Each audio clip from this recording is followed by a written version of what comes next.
My patriotism is certainly not better than your patriotism. I don't embrace any god, lesser or more supreme. I've never read the Bible, I don't know if he can walk on water, and I prefer making physical effort to better myself instead of placing my chips on faith to reward me with Powerball-like riches when life isn't so well. I reserve the right to think you're stupid if you subscribe to praying to ease all of America's woes.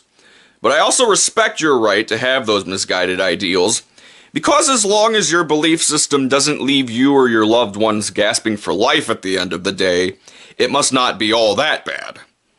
I don't embrace guns. In fact, with my nerves, I really don't think I'd be any good trying to shoot one, for game or for self-defense.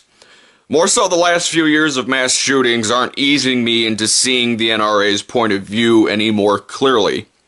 Innocent people have died, their families and friends eternally victimized, and instead of a few loose screws ruining life for all gun owners, their defense generally is to pray it doesn't happen to anyone else, or grab a gun and take a chance letting those murdering sickos eventually pay the piper.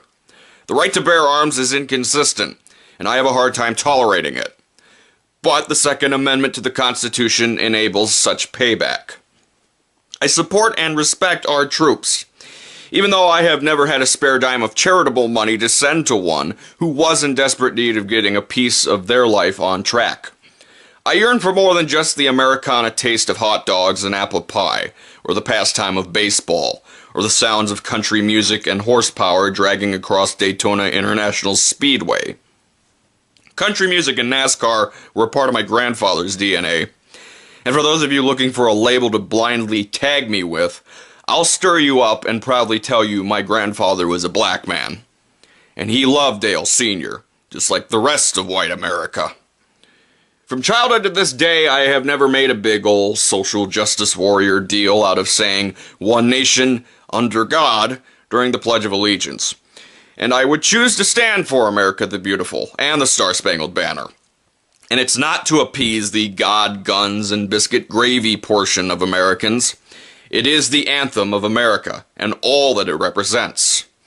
All the same, I saw absolutely no problem with the protests last Sunday across the NFL. President Trump claims his problem with the protests is less about race, color, or creed, and more about the act of kneeling. Most of the players beg to differ. We can come together and find issue in that a bunch of multimillionaires are trying to speak in touch with the complaints stemming from the common working class person. But the immediate problem lies in the lack of respect to the players' First Amendment rights. Those who took an offense to the acts by teams and players last weekend of taking a knee, or standing arm in arm in opposition to Trump's remarks, have as ignorant a regard for the benefits of the First Amendment. The same rewards that we all have reaped, regardless of the division that splits us. Trump said, in indeed very certain terms, the owners should fire anyone who doesn't respect the flag, and for fans to boycott the NFL.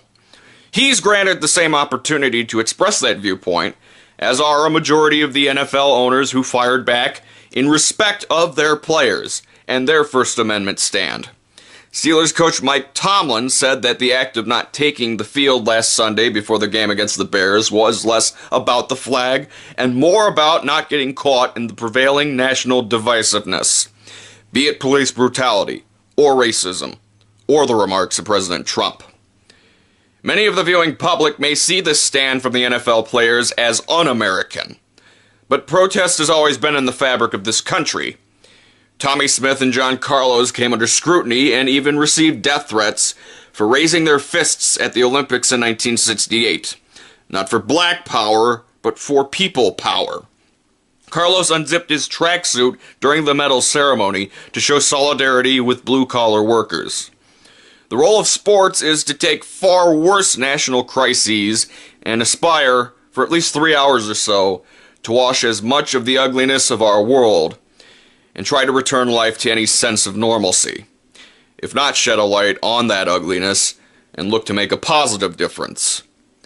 Alejandro Villanueva was a former captain and Army Ranger who spent 3 tours of duty in Afghanistan, who did not join the tunnel protests of the Steelers, and soldiers turned athletes in all sports, like Alejandro, deserve the same spotlight, and thanks for their service to us. Unlike Alejandro Villanueva, not all athletes are soldiers. But not all athletes are terrorists either. They can be heroes just like Mr. and Mrs. America. And the players on the field have as much a right as those of us in our communities to speak up about the wrongs around us, whether we agree or disagree about what is wrong. And if tensions don't boil over too much to find good, then we can all take a knee in victory. Isn't that something we can agree on?